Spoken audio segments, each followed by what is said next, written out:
Merci d'être avec nous pour votre émission spéciale élection municipale tous les jeudis soirs en direct sur BFM Grand Lille.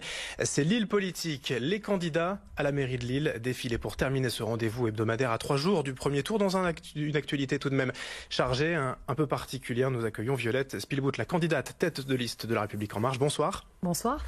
Violette Spilbout, vous avez 46 ans, vous avez fait votre carrière entre fonction publique territoriale et le privé en passant notamment 17 ans au cabinet du maire de Lille, en partie avec Martine Aubry, puis depuis 2013, vous travaillez à la SNCF occupant divers postes à responsabilité. Votre entrée en politique, du point de vue public, si l'on peut dire, est assez récente finalement. Depuis 2 ans, vous faites partie du collectif Lille C, devenu aujourd'hui Faire respirer Lille. C'est le nom de votre liste pour ces municipales. Pour démarrer, l'actualité, je le disais, chargée, particulière. Emmanuel Macron, le président de la République, doit s'exprimer devant la nation ce soir à 20h.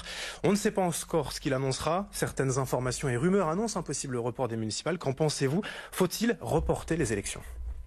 Bien écoutez, ce soir, je suis dans l'attente, comme tous les Français, comme toutes les Lilloises, tous les Lillois, des annonces du président de la République. C'est un moment important. Nous sommes au sein d'une crise sanitaire importante qui inquiète beaucoup d'habitants. Et donc, nous allons suivre cela avec mon bureau politique. Ce soir, on se réunit en petits groupes. On va écouter le président de la République. Et quel est votre sentiment quand même? Bien, le sentiment, c'est que la crise est réelle, que le gouvernement est à la hauteur des enjeux de cette crise et tous les jours avec le point qui est transmis avec toute transparence, toute vérité sur l'état de la situation en France par le ministre de la Santé. Je pense que les Français et les Lillois voient que le sujet est pris en main. Après, on est toujours le jour, on attend des nouvelles. Mais et oui, on va devoir s'adapter. Le report des municipales selon vous? Ça, oui, je ne suis pas devin, donc bien sûr, nous allons nous conformer aux décisions qui seront prises et nous allons prendre les dispositions. L'important, vous savez, c'est la santé des habitants. Je pense que c'est ce qui doit rester prioritaire et en tout cas, c'est à mes yeux, les décisions seront les bonnes. Vous espérez aussi ou attendez des mesures économiques pour la défense et la protection des entreprises? Bien, je me suis réjouie de voir que dès maintenant, le ministre de l'économie prenait le sujet d'un grand plan de sauvetage de l'économie française et que des mesures vont être annoncées très prochainement. Bien sûr, pour les commerçants, les restaurateurs lillois, j'étais avec un restaurateur tout à l'heure, on sent déjà l'effet de cette crise sanitaire. Il y a moins de fréquentation, les gens sont plus prudents et donc il y a déjà des personnes au chômage partiel. Il y a les embauches pour la belle saison qui sont bloquées. Donc beaucoup d'inquiétude, je pense à eux. Xavier Bertrand, le président de la région Hauts-de-France, a annoncé par exemple 50 millions d'euros débloqués sous forme de taux nuls, de différés de remboursement. C'est un premier pas, ça peut être suffisant? Je pense que tous les premiers pas seront positifs pour aider l'économie en France, mais il faut regarder tout ça aujourd'hui avec beaucoup de sobriété, attendre les décisions du gouvernement, écouter ce que le président de la République va annoncer ce soir. Il ne faut pas faire la surenchère des annonces en ce moment. On sait que la situation est assez grave. Pour vous, quand même, le report des municipales, ce serait une mauvaise chose pour votre campagne? Ce serait un coup dur? Bien sûr, un coup dur pour l'ensemble des candidats auxquels je pense également, et notamment les nouveaux candidats comme moi, puisque nous avions un objectif sur le 15 et 22 mars. Nous avons une dynamique très positive à faire respirer Lille qui est engagée, et forcément nous étions dans les derniers jours de cette course avec une très forte présence sur le terrain. S'il y avait un report des municipales, ça changerait la dynamique, il va falloir s'adapter. Aujourd'hui, vous conduisez donc la liste La République En Marche, mais on ne voit pas beaucoup le logo du parti présidentiel. Vous le cachez, vous n'assumez pas ce soutien. C'est difficile d'être de La République En Marche dans cette campagne depuis plusieurs mois?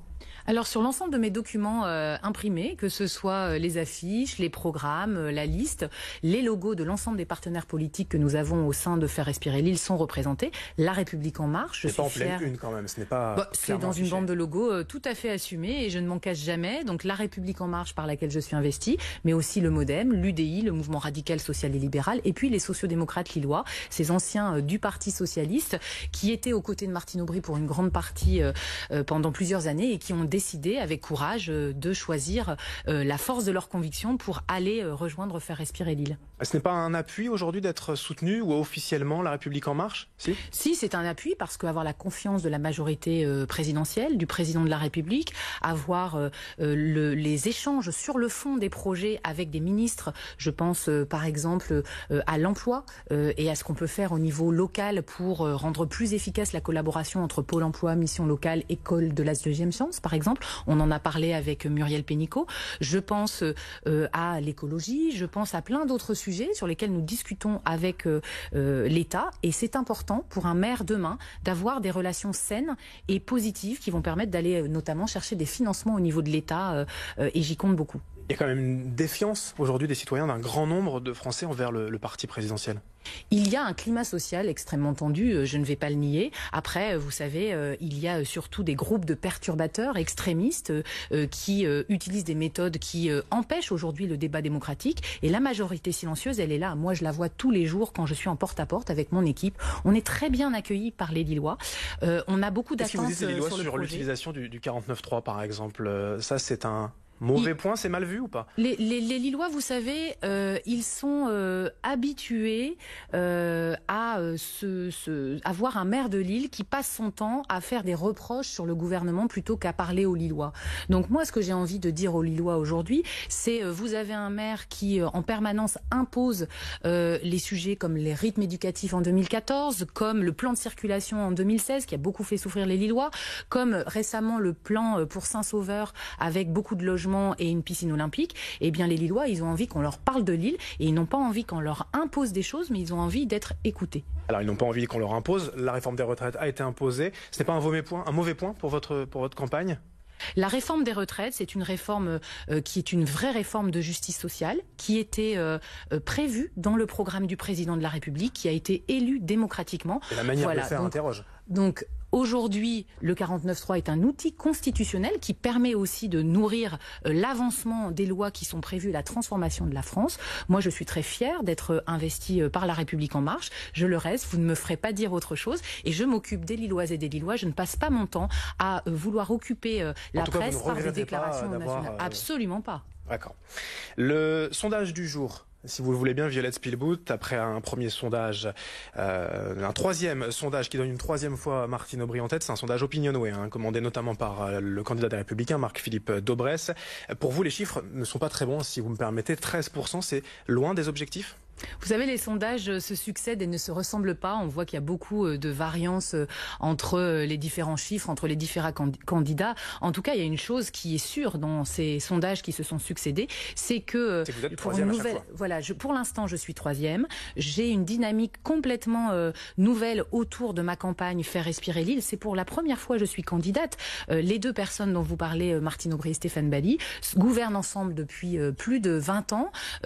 C'est une majorité socialiste Europe Écologie Les Verts qui joue à beaucoup de petits jeux entre amis avec un feuilleton qui se répète avant chaque municipal où on fait semblant de ne pas être d'accord.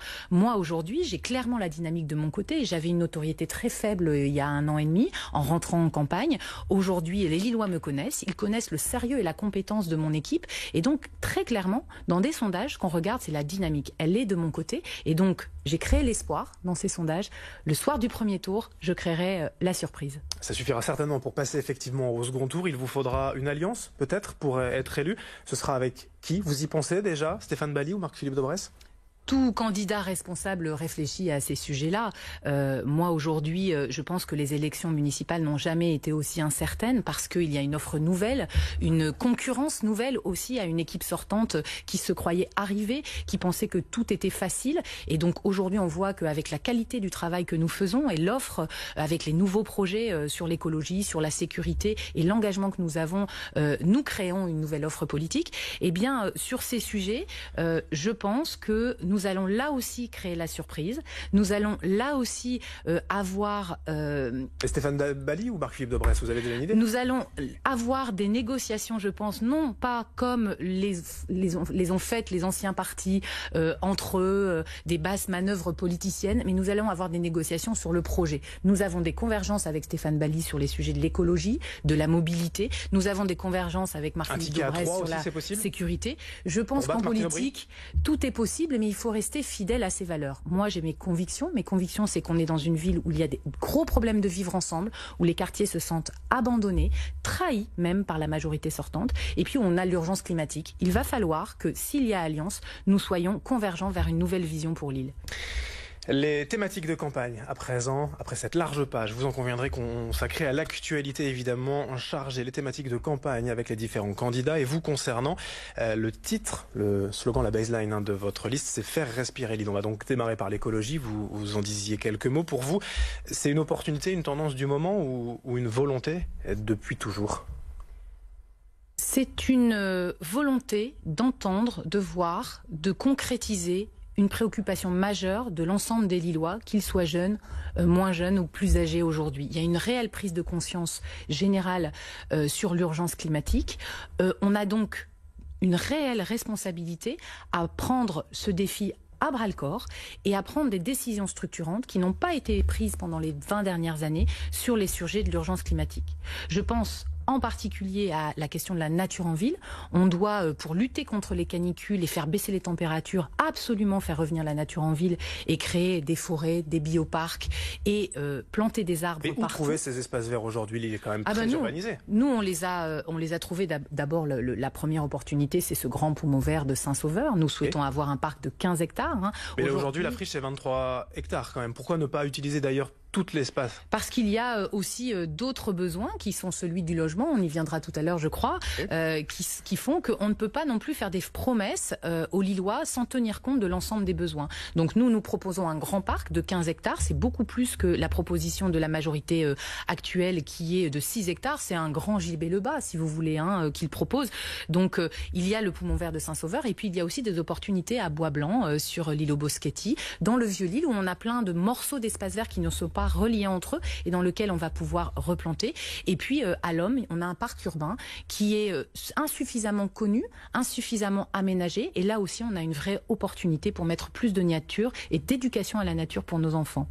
La place de la voiture, c'est notamment le plan de circulation de la majorité sortante qui a été beaucoup décrié par les automobilistes, des ralentissements. Vous en pensez quoi? Vous en pensiez quoi à l'époque? Ce plan de circulation de Martine Aubry. C'était en 2016, donc moi comme tout Lillois, j'ai vécu ce plan de circulation avec une brutalité sans nom, c'est-à-dire qu'on est parti en vacances au mois d'août et puis on revient, tout a changé dans sa propre ville, on ne sait plus se retrouver. Moi j'ai discuté avec beaucoup de Lillois qui se sentaient maltraités finalement par cette ville, sans explication, on passe des rues en sens interdit, ça a toujours un non-sens d'ailleurs, je pense au sens interdit de la rue de Valmy ou celui de la rue du Pont-Neuf, on en parle dans toutes les réunions d'appartements. Les choses parfois justement pour éviter. Il faut prendre des décisions pour limiter la voiture en ville. C'est ce que nous proposons d'ailleurs dans notre programme avec la création de parkings à l'extérieur de la ville et de permettre d'utiliser plus de transports collectifs. Mais il faut avoir de la cohérence. Aujourd'hui, on ne peut pas demander aux Lillois de moins utiliser leur voiture si on ne leur donne pas de solutions alternatives. Les solutions alternatives, c'est plus de transports en commun. Alors que la MEL, avec le vote de la ville, a baissé de 10% les nombres de bus Ilévia. C'est un tramway en cœur de ville. Ça fait 20 ans que ces décisions auraient dû être prises et on est la seule métropole aujourd'hui qui n'a pas de tramway en cœur de ville. Et puis aussi, c'est du vélo-taxi, c'est plus de marche à pied facilité. On est, vous savez, avec un maire sortant qui est un maire de la demi-mesure sur la mobilité. Regardez l'exemple de la Grand Place. Finalement, ce compromis avec Europe Écologie Les Verts, ça donne quoi? Eh bien, une Grand Place qui est à moitié piétonne, à moitié pour les voitures, à moitié pour les vélos et finalement personne n'est heureux de circuler. Moi je propose un grand secteur piétonnier et je l'assume. Juste pour savoir, par curiosité, de votre domicile jusqu'à votre QG de campagne au théâtre Sébastopol, vous utilisez la voiture? Vous mettez combien de temps pour y aller? Moi j'utilise la voiture et je n'ai pas peur de le dire, je ne me crée pas un autre personnage. J'ai un petit problème à la jambe comme beaucoup de gens qui ont une mobilité réduite ou une difficulté à être longtemps debout et je mets je dirais un quart d'heure hors heure de pointe aujourd'hui de Fives jusqu'à la place, la rue Gambetta. La sécurité, un autre thème majeur. Pour vous, est-ce que Lille est une ville sûre? Pour moi, pour les Lilloises, pour les Lillois, tous les voyants sont au rouge sur la sécurité à Lille. Qu'on soit au cœur de ville, près des gares, qu'on soit dans les quartiers dits politiques de la ville, Moulins, Lille Sud, Oisem. Tous les voyants plus sont de au rouge. policiers, plus Tous les d'armes, voyants sont plus au de rouge caméras. parce que les chiffres explosent à Lille. Et ce qui est important de dire ici aux Lillois, c'est que les chiffres explosent avec plus 50% de cambriolage, plus 50% de vols dans les voitures, plus 100% d'agressions sexuelles à Lille même, alors qu'à Roubaix, Tourcoing et sur l'ensemble de la Melle, ils diminuent. Ça veut donc bien dire que la façon dont est prise en main la sécurité varie et que donc le maire de Lille a une responsabilité.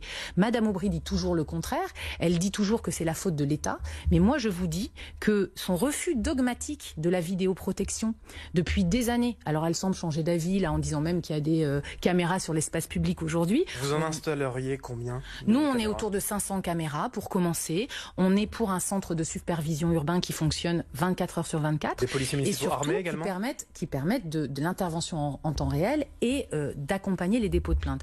Et puis, on est pour un doublement des effectifs de la police municipale. L'île est sous-dotée. On est doté comme la ville de Tours qui ne fait que 140 000 habitants avec moins de 100 policiers municipaux sur le terrain. Et puis, environ 5 à 8 policiers municipaux quand tout va bien la nuit. Pour une grande ville comme Lille, c'est totalement inacceptable. Donc nous voulons le doublement des policiers municipaux avec une brigade de la tranquillité publique qui travaillera surtout en fin de journée, au moment où les Lillois sortent de l'école pour les plus jeunes, ou sortent du travail, donc entre 16h et 2h du matin, et pour les sorties nocturnes également. La police montée également, vous avez évoqué. C'est efficace ça? C'est pas juste pour faire joli? Alors ça, on a été regardé, discuté, travaillé avec les directeurs de police municipale qui sont en train de la mettre en œuvre, comme à Valenciennes par exemple.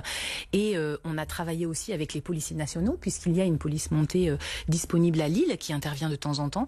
La police montée, ça a une vraie efficacité dans la rapidité d'intervention et surtout, ça a un rapport très positif des agents qui œuvrent pour la sécurité et la tranquillité publique avec le public, les jeunes. Pas plus cher? C'est un coût supplémentaire et c'est pour ça que nous réfléchissons à la mutualisation avec la police nationale et également avec les équipements qui sont au cœur de la citadelle de l'armée. Vous savez, il y a des écuries, il y a tout ce qu'il faut pour aujourd'hui pouvoir accueillir une police montée. Nous discutons avec eux. Alors le financement de ces mesures, Violette Spilbout, c'est la page fiscalité. L'argent, vous le trouvez où? Auprès des entreprises? Pas auprès des impôts, je crois. Nous avons très clairement annoncé qu'il n'y aurait pas d'augmentation d'impôts de la taxe foncière, des autres taxes à Lille pour les Lillois. C'est un choix courageux, mais un choix raisonnable aussi parce que nous avons regardé l'état des finances de la ville. Et il est très clair qu'aujourd'hui, on a une ville qui investit insuffisamment.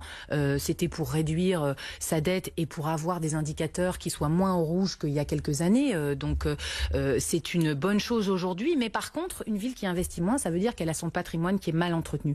On va devoir réinvestir et donc on va devoir avoir une gestion de la dette beaucoup plus dynamique pour permettre que notre patrimoine, nos cantines, nos salles de sport soient remises en état parce qu'on a une politique finalement avec beaucoup de grands équipements et peu d'attention dans les quartiers aux équipements qui sont là pour les plus fragiles, pour ceux qui ont besoin de loisirs au quotidien. Vous souhaitez aussi diminuer les dépenses de fonctionnement, ça veut dire moins d'agents municipaux, vendre des bâtiments publics également? Alors, on veut maintenir le nombre d'agents municipaux, donc ça c'est très clair également. Par contre, on veut faire des économies sur le train de vie de la mairie.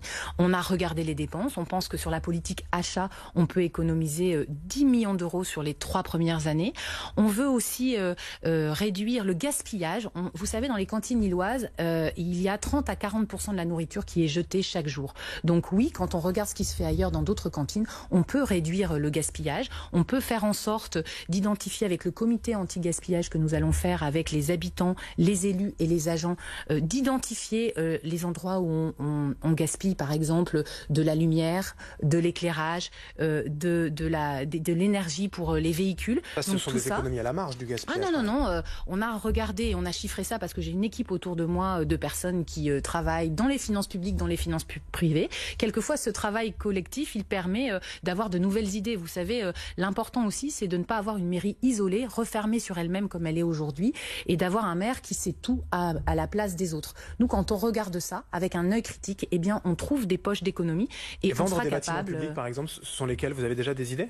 On a regardé la question du patrimoine. Par contre, la ville de Lille a déjà beaucoup vendu de patrimoine. Je pense au collège Jean Massé il n'y a pas longtemps. Je pense à d'autres équipements. Il est très difficile aujourd'hui d'avoir accès en transparence à l'ensemble de l'état du patrimoine lillois, comme à d'autres données. C'est aussi un engagement que je prends, celui d'avoir beaucoup plus de données en open data, de la transparence sur l'état des finances de la ville et le patrimoine lillois. Je nommerai d'ailleurs un adjoint à la transparence et à l'évaluation des politiques publiques. Vous évoquiez il y a un instant les cantines. Vous souhaitez la cantine gratuite pour tous. On le sait, la plupart des foyers modestes aujourd'hui payent peu ou ne payent pas finalement la cantine. Vos détracteurs annoncent finalement une mesure pour les plus riches, pour les plus aisés.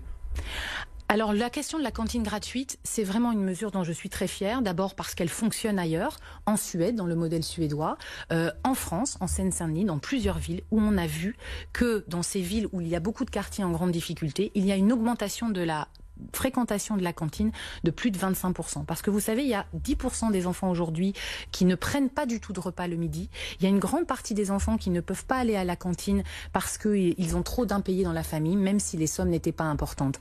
Ça va faire une économie. Pour un parent seul dont les revenus sont minimums sociaux, c'est une économie de 137 € par an, 1167 € pour un couple de cadres moyens. On voit quand même que c'est plutôt un cadeau pour les plus riches. C'est un cadeau pour les familles modestes, pour les familles intermédiaires. Vous savez, quand on gagne 2 SMIC, on n'estime pas qu'on est riche. Moi, je rencontre des gens en porte-à-porte très régulièrement qui me félicitent pour cette mesure, parce que ça va être un vrai coup de pouce. Et vous savez, 140 €, moi, je n'accepte pas qu'on dise que ce n'est pas grand-chose, parce que c'est une inscription dans une activité de loisir, une sortie. C'est un petit plus pour les foyers, et tout est important quand on n'arrive pas à joindre les deux bouts. Les compétences de l'AMEL sont primordiales, bien évidemment. Aujourd'hui, vous annoncez, comme d'autres candidats, plusieurs mesures dans le programme. Ce n'est pas l'AMEL, quand même, qui décide des grands programmes aujourd'hui Vous avez raison, il y a à l'AMEL beaucoup de centres de décision sur des compétences. Vous aurez les mains libres, c'est la sous-question. J'aurai les mains du pouvoir que nous aurons gagné tous ensemble à la ville de Lille et dans les villes limitrophes, les villes de l'AMEL. Je travaille avec des collègues, on va dire, candidats, Gérald Darmanin, Guillaume Delbar, Gérald Darmanin, vous le citez, c'est lui que vous soutiendrez à la présidence de l'AMEL ? Je ne suis pas sur une question de personne aujourd'hui. Il y a d'abord un premier tour, puis un deuxième tour de l'élection municipale. Mais ce qui est sûr, c'est que nous partageons une vision du renouvellement des visages en politique de cette métropole, du renouvellement des pratiques aussi d'un système qui aujourd'hui est une vraie chape de plomb sur l'ensemble du fonctionnement de nos villes et de notre métropole. Et il faut le dire, regardez les 6 dernières années de gouvernance à l'AMEL, nous avons perdu des chances importantes, l'agence du médicament, le rayonnement de la métropole. Il est temps de reprendre tout cela en main avec une équipe et nous verrons ensemble quelle est la meilleure personne pour porter la présidence de la métropole. Violette Spilbout, la tradition dans cette émission Lille Politique, c'est de répondre à la question de l'invité précédent. Jeudi dernier, Julie Smul recevait le candidat du Rassemblement National, Éric Catelin-Denues. Je vous propose d'écouter sa question. Madame Spilbout, j'ai une question à vous poser, bien sûr. Comment voulez-vous faire respirer Lille alors que vous soutenez un gouvernement qui a étouffé la démocratie à base de gaz lacrymogène et alors que vous n'avez absolument pas réagi au soutien de M. Farouk Koufar qui a porté son soutien et qui quand même prône la lapidation? Farouk Koufar, recteur de la mosquée du Vieux-Lille, qui était auparavant sur la liste de Marc-Philippe Daubresse, écarté pour des propos polémiques, effectivement, sur la lapidation. Il a appelé à voter pour vous, un soutien gênant donc ? Je trouve cette question très intéressante parce qu'elle montre à quel point Monsieur Catelin-Denues mélange tous les sujets, fait le lit de l'extrémisme, se rapproche de l'extrême gauche et des groupuscules violents qui empêchent aujourd'hui une partie de ma campagne dans mes réunions avec des attaques totalement calomnieuses et dégradantes. Je vais répondre uniquement sur le sujet du soutien ici qui m'intéresse parce que ça me permet de répondre sur le vivre ensemble à Lille. Aujourd'hui, moi, j'ai une liste dans laquelle j'ai beaucoup de diversité, dans laquelle j'ai des personnes de tous les quartiers de Lille, d'Elem et de l'Homme. Je suis très fière d'avoir cette liste et je suis très critique sur tous ceux qui, dès qu'ils ont vu des personnes d'origine maghrébine à des hauts niveaux dans ma liste, m'ont soupçonné de quelques collusions avec des personnalités comme cite Monsieur Catelin. Donc moi, ce que je souhaite dire, c'est que ce Monsieur Koufar, avec qui je n'ai pas de contact, me soutienne. Il est libre de son vote. Je n'ai pas d'autres commentaires à faire. Par contre, je souhaite redire que je créerai, au niveau du vivre ensemble, un conseil de la laïcité et de l'ensemble des cultes. Il y a besoin de dialogue dans cette ville. Arrêtons de mettre les gens dans les cases, de les opposer. On est dans une ville où la mairie oppose en permanence toutes les catégories de citoyens et c'est ça qui crée des difficultés aujourd'hui dans notre société. Il nous reste peu de temps, 1 minute si j'ose dire. Je vous propose, Violette Spilbout, de regarder la caméra ici. Vous avez 1 minute pour convaincre les Lillois et les Lilloises de voter pour vous ce dimanche. Eh bien, j'avais préparé effectivement un message aux Lilloises et aux Lillois pour le 15 et 22 mars prochain. Mais ce soir, je vais changer puisque nous attendons l'allocution du président de la République, un message important au moment d'une crise sanitaire importante également. Donc, je vais plutôt exprimer un message de soutien à toutes les Lilloises et les Lillois. Je pense à nos jeunes qui s'inquiètent, nos enfants, aux personnes âgées, notamment en EHPAD, qui ne vont plus avoir de visite pendant quelques temps. Je pense aussi à ceux qui sont mis en chômage partiel dans le domaine de l'événementiel, de la culture, du sport, de la restauration, à nos commerçants, à tous ceux qui voient leur chiffre d'affaires s'effondrer et qui s'inquiètent également. Je pense à tous les personnels de santé. On a eu une nouvelle tout à l'heure au CHR. Le CHR, c'est un grand employeur lillois. C'est là aussi le CHR que seront soignés les malades dans cette crise. Donc c'est un message de solidarité, de vivre ensemble et de sobriété au moment de cette crise. Merci Violette Spilbout pour avoir passé ces 25 minutes en notre compagnie. Lille Politique, 18h30, 19h, l'émission politique de BFM Grand Lille. Merci encore. Merci de nous avoir suivi. L'information continue bien évidemment dans un instant, le journal à 19h avec toute l'information locale, régionale, vos prévisions météo et l'infotrafic ce soir en direct et en temps réel. Merci de votre fidélité. L'information continue sur BFM Grand Lille.